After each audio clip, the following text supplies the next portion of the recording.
Hello everyone, welcome to my channel. So today we'll discuss the activity 13.11 that has been taken from chapter sound given in the NCERT science book of grade 8th. So let's get started. So in this activity you are supposed to take a small metallic tumbler and a tablespoon. जैसे कि आप देख सकते हो in picture figure 13.17 you are suppose to take a metallic tumbler. आपको एक steel का गिलास लेना है और एक चम्मच लेना है. Strike the tablespoon gently at the brim of the tumbler. तो आपको जो है चम्मच को यहाँ पे जो ब्रिम होता है ना, जो इसका बिल्कुल एज होता है, वहाँ पे उसको स्ट्राइक करना है. Right now here the sound produce. तो आपको साउंड को सुनना है कैसी साउंड प्रोड्यूस होती है. Now back the spoon on the tumbler and hear the sound produce again. अब आपको ज़ोर से चम्मच को टम्बलर के साथ मारना है और आपको फिर उसकी आवाज़ सुननी है. Is the sound loud when the tumbler is struck hard? Yes. जब आप उसको चम्मच को ज़ोर से मारोगे, when you will hit hard, you will see कि यू कैन हियर कि जो साउंड है वो लाउडर होगी. Right now suspend a small thermocol ball touching the rim of the tumbler. जैसे कि आप फिगर 13.17 में देख रहे हैं, तो एक जो है आपको थर्मोकोल बॉल, जो छोटे छोटे थर्मोकोल बॉल आपने देखे होंगे, उसको इस तरीके से सस्पेंड करना है जिस तरीके से इन्होंने थ्रेड के साथ सस्पेंड किया हुआ है. राइट नाउ इसको क्या करना है, suspend a small thermocol ball touching the rim of the tumbler, ताकि वो रिम के जो उसका बिल्कुल एज है उसको टच करे. Vibrate the tumbler by striking it. तो आपको क्या करना है, वाइब्रेट करना है the tumbler by striking it. तो फिर आप ग्लास के ऊपर चम्मच मारोगे and you will bring the suspend the small thermocol ball touching the rim of the tumbler. See how far the ball is displace.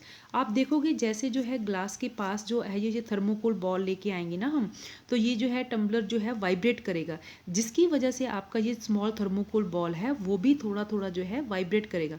It will move from its mean position. Right now see how far the ball is display. जब आपने इसको धीरे से display इस पे जो है glass tumbler को हिट करोगे, यू विल सी कि ये थोड़ा सा डिस्प्लेस होगा. क्या? Thermocol ball. Right the displacement of the ball is a measure of the amplitude of vibration of the tumbler.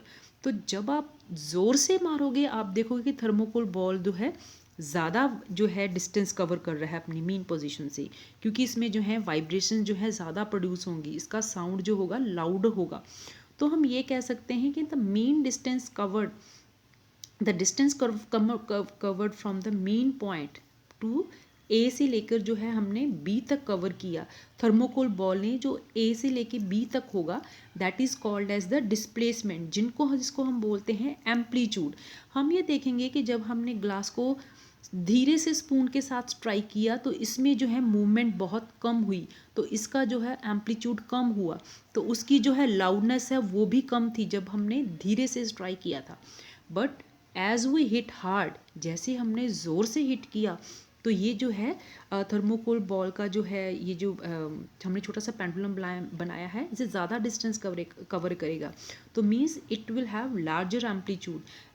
More the loudness, more will be the amplitude. Right now the displacement of the ball is a measure of amplitude of vibration of the tumbler.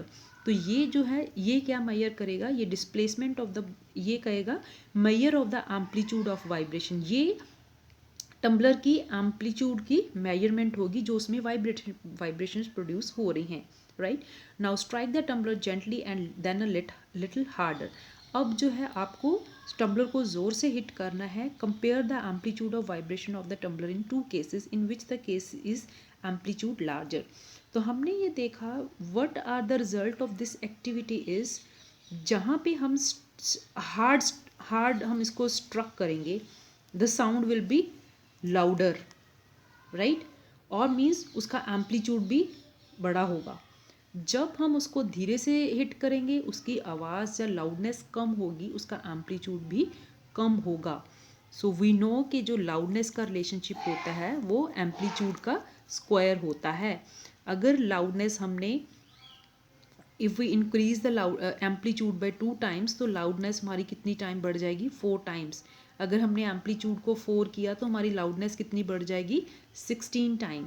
So this activity shows more the if the object is producing is louder noise, when we stick it hard the sound will be उसकी loud होगी और उसका amplitude भी large होगा। तो हम ये कह सकते हैं कि एम्पलीट्यूड और लाउडनेस जो होती हैं वो एक दूसरे के साथ रिलेटेड होती हैं। तो यही इस एक्टिविटी का मेन जो है एक जो है ऑब्जर्वेशन है, right. Thank you so much for watching.